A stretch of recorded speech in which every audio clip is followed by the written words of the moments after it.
Notícia do dia. China retalha mais uma vez e anuncia tarifas de 84% sobre produtos dos Estados Unidos.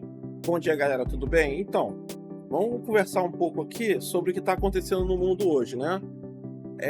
É bem interessante você ver que para cada medida que o Trump toma, a China vai lá e toma outra medida diferente. A gente não sabe onde isso vai parar, mas a gente já sabe que o laranjo tá fora de controle. Ele anunciar 104% de tarifa, de taxa sobre a China é muita doideira, muita maluquice. Mas vamos lá. A taxa representa um aumento de 50 pontos percentuais sobre a tarifa que já havia sido anunciada, acompanhando os percentuais impostos pelo governo de Donald Trump. Aí a reportagem do G1 é pela Bruna Miato, né?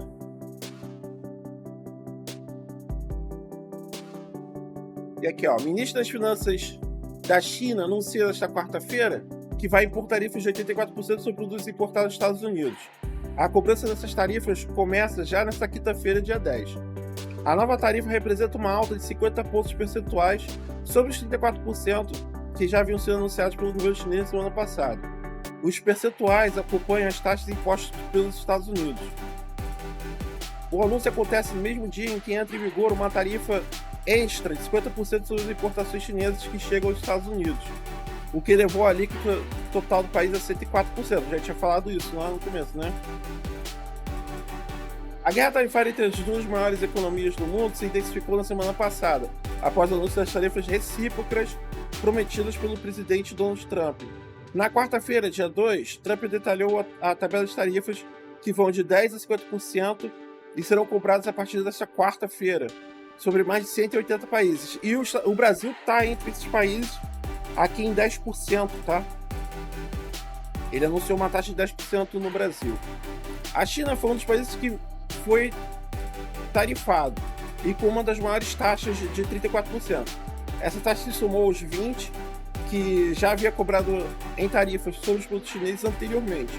Como resposta ao tarifaço, o governo chinês impôs nesta sexta tarifas extras de também 34% sobre todas as importações americanas. Aí depois os Estados Unidos deu prazo de até quarta-feira para tal, ele aumentou para 104%, enfim. No último vídeo eu falei que eu ia deixar no link as matérias, mas o YouTube ainda não me permite fazer isso, então é só vocês irem no portal do G1, que tá lá na capa, logo. É fácil para vocês encontrarem, caso vocês queiram ler mais, saber mais. Inclusive eu recomendo aqui o podcast aqui da Natuza Neri. Tá interessante, mas acha um especialista que falou umas coisas lá que, na minha opinião, são besteiras bem grandes. Mas, enfim, dá para filtrar e vocês vão entender melhor aí. Enfim, né? Agora vamos para a notícia engraçada do dia, né? Mídias estatais chinesas zombam das tarifas dos Estados Unidos. Nem tem ovos. Ministério do Comércio diz que chineses querem dialogar em pé de igualdade com os Estados Unidos. Antes da resposta oficial da China às tarifas, a mídia estatal chinesa e as redes sociais estão ocupadas zombando das mídias. Os Estados Unidos estão travando uma guerra enquanto pedem mais ovos, diz uma hashtag popular na plataforma de mídia chinesa Sina Weibo. Sina Weibo. Opa, cliquei no botão errado. A hashtag foi criada pela emissora estatal chinesa CCTV, zoando o fato dos Estados Unidos terem entrado em contato com aliados importantes sobre a importação de mais ovos devido à escassez relacionada à gripe aviária. O aumento do preço dos ovos foi um ponto de encontro durante a eleição presidencial dos Estados Unidos no ano passado, e Trump foi eleito com a promessa de que controlaria o aumento do custo de vida. Tá bom, ele só tá aumentando mais o custo de vida dos americanos, né? Dar um tiro no próprio pé pode ser considerado uma retribuição. Não só os ovos mais caros, mas também a comida, a roupa e outras necessidades diárias. Dizia um comentário na Sina Weibo, segundo o veículo de notícias de Hong Kong. Haha, um país tão grande nem tem os ovos mais básicos. Meu Deus do céu, essa piada de tiozão de quinta série, maluco. Caraca. Ministério do Comércio, China quer dialogar em pé de igualdade. Aí aqui já é desenrolamentos da mesma história. Essa matéria aqui é do ICL. O ICL tem uma mania feia de não colocar o nome de quem fez a matéria, né? Mas enfim, vamos seguir aqui. China reage à guerra de Trump. Eu esqueci de clicar na matéria aqui. Bom, vamos pular o Revista Fórum, então. Já que eu esqueci. Vamos ver aqui essa matéria aqui do Maldade aqui. O Brasil está bem posicionado para tarifaço de Trump, diz Haddad. O país tem reservas cambiais em dólar e saldo comercial robusto. Está colhendo uma super safra, declarou o ministro. E a comida continua cara.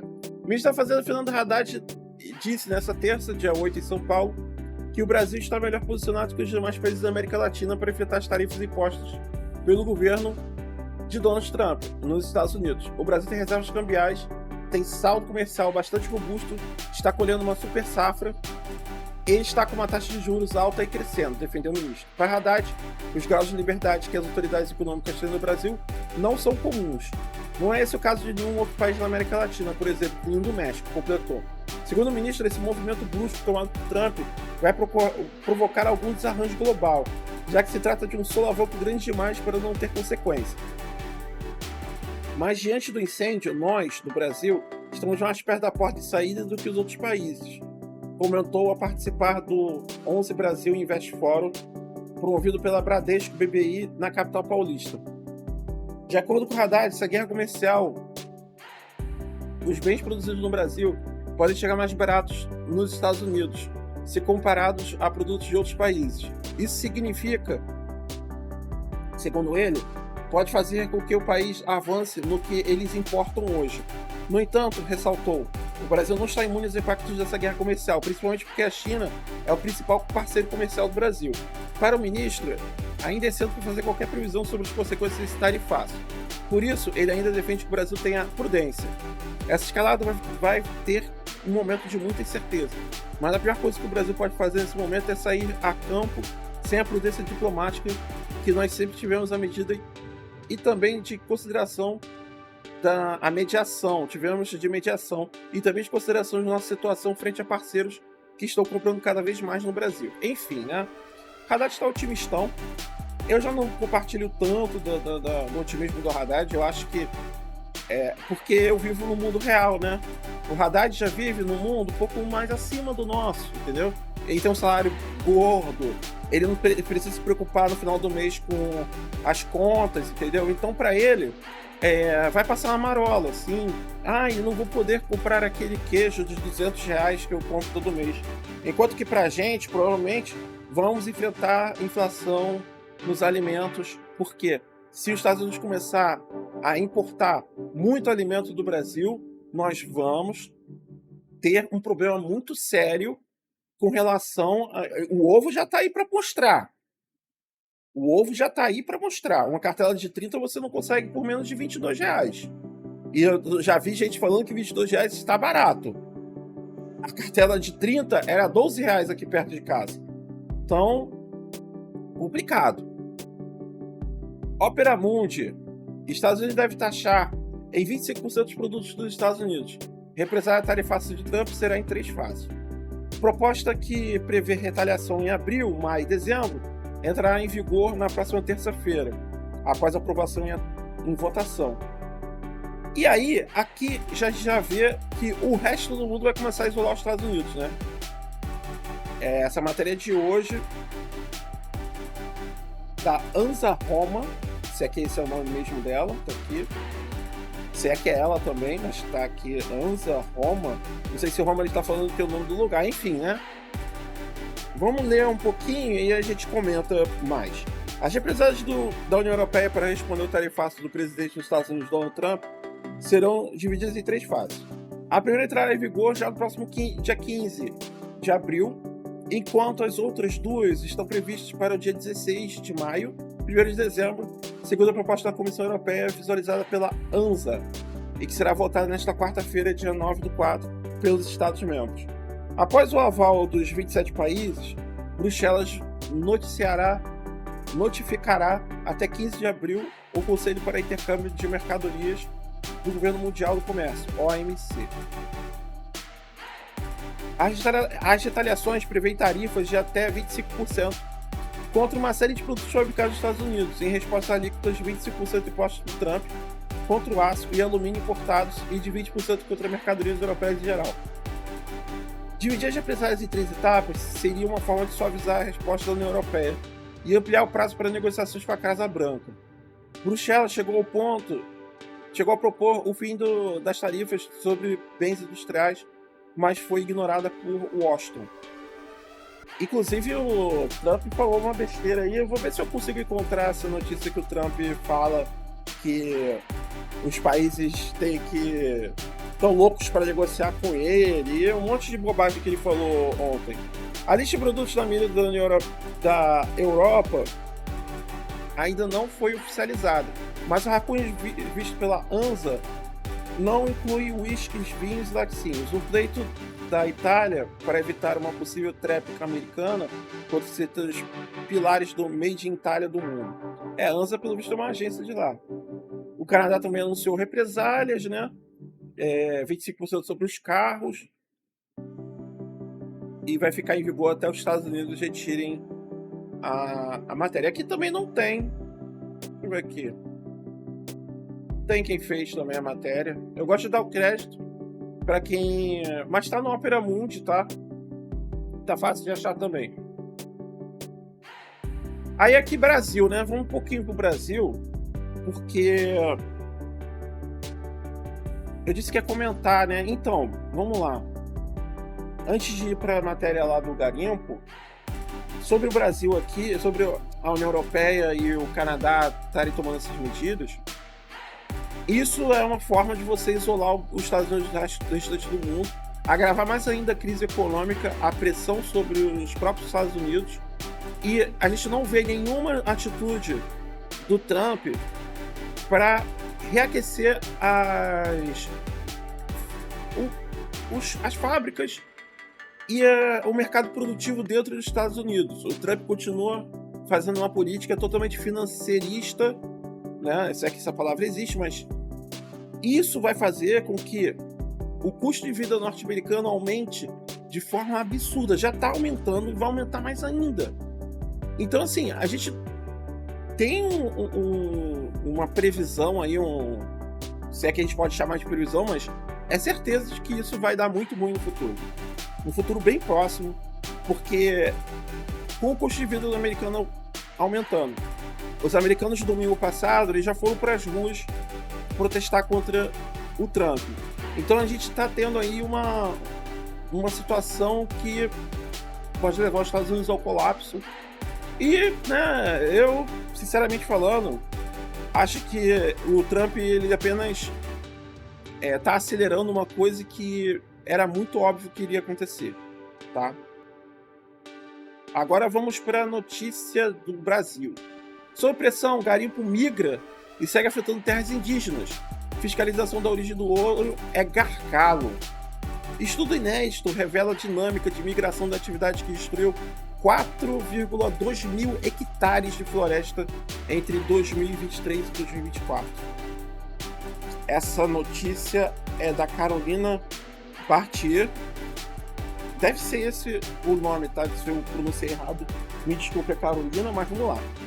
As atividades garimpeiras destruíram 4.219 hectares da floresta, de floresta em terras indígenas no Brasil entre 2023 e 2024, o equivalente a 6 mil campos de futebol.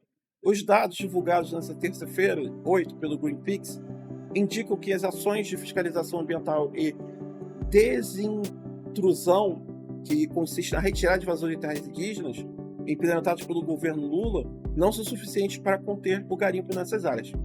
As informações estão no relatório Ouro Tóxico, como a exploração ilegal do ouro na Amazônia alimenta a destruição ambiental, as violações de direitos indígenas e o comércio global obscuro.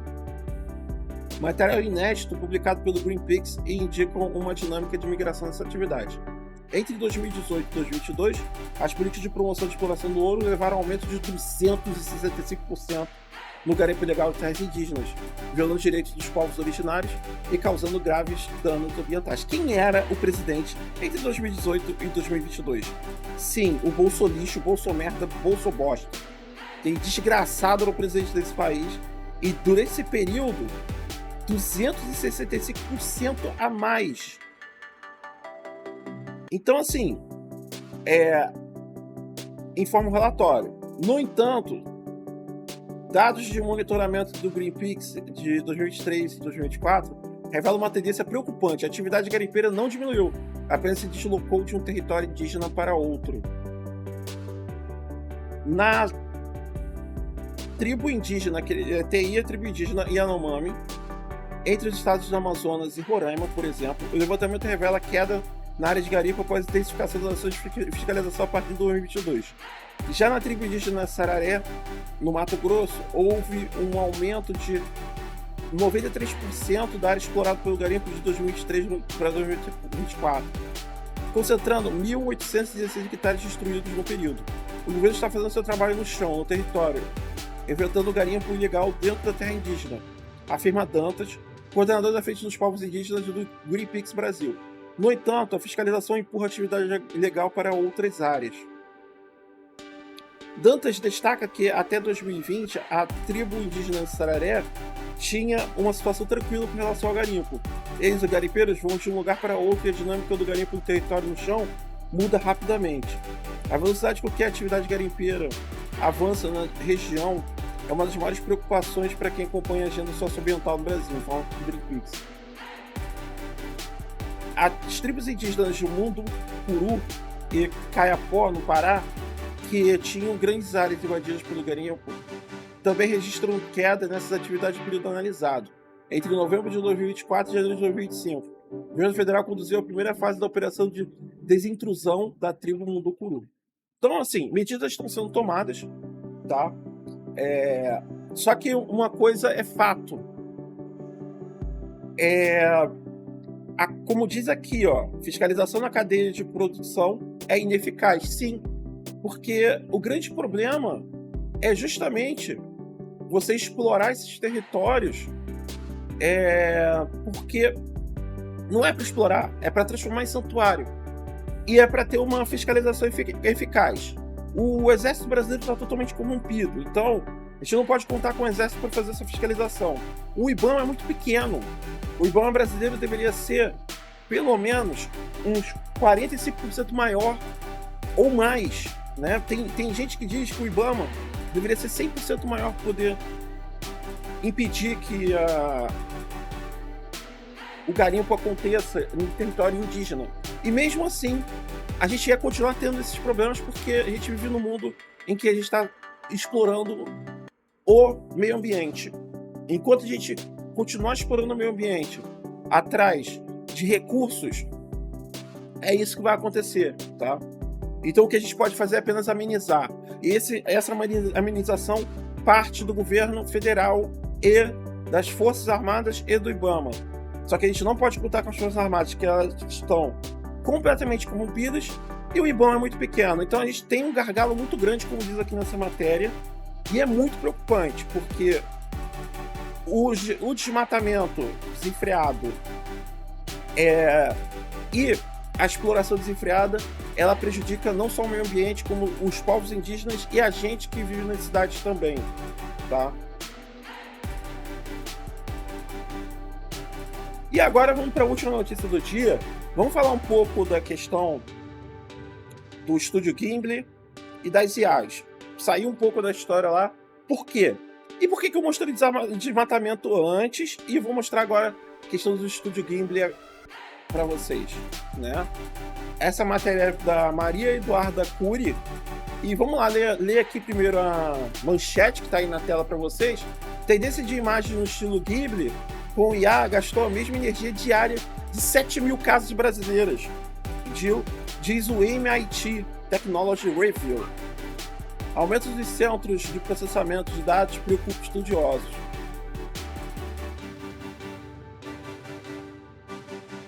O uso de máquinas que operam inteligências artificiais ao redor do mundo cresceu exponencialmente e a Agência Internacional de Energia vem orientando para o uso de consumo de energia por centros de processamento de dados. O setor já ultrapassou 10% do consumo de eletricidade em pelo menos 5 estados dos Estados Unidos. Na Irlanda, ele agora é responsável por mais de 20% de todo o consumo de eletricidade. Cara, vocês têm noção disso? Agora a revista digital MIT Technology Review Brasil alerta que momentos de uso exacerbado das tecnologias, como ocorreu durante a tendência de gerar artes falsas inspiradas no estilo artístico da produtora Estúdio Ghibli, acarreta no mesmo consumo diário de energia de uma cidade pequena. André Miceli, CEO da versão brasileira da MIT Technology Review, comentou em nota à imprensa que a criatividade atrativa de IAs, como criação de imagens com o ChatGPT da OpenAI, devem ser analisadas com maior responsabilidade energética. O Instituto informa que as 40 milhões de imagens criadas com a plataforma gastaram 40 megawatts hora, MW hora, o que é a mesma quantidade de energia que alimenta aproximadamente 7 mil casas brasileiras por 24 horas. Para deixar mais claro, os pesquisadores compararam o consumo energético com 1/3 da energia destinada para abastecer cidades como Mostard do Rio Grande do Sul, que tem pouco mais de 12 mil habitantes. Cada prompt enviado a uma IA consome energia, e quando isso acontece em escala de bilhões, temos uma pressão silenciosa mais crescente sobre a infraestrutura energética. O desafio é garantir que essa nova era digital seja alimentada por fontes limpas e sustentáveis, e não por uma matriz ultrapassada que comprometa nossas metas climáticas, comentou Hudson Mendonça, CEO da Energy Summit. É importante dizer também que a tamanha atenção para a ferramenta principal da OpenAI durante a busca por geradores de imagens no estúdio Ghibli, no estilo Ghibli, fez com que as máquinas derretessem, na palavra do CEO Sam Altman. Caso a procura neste nível se torne constante, a empresa terá que aumentar seus centros.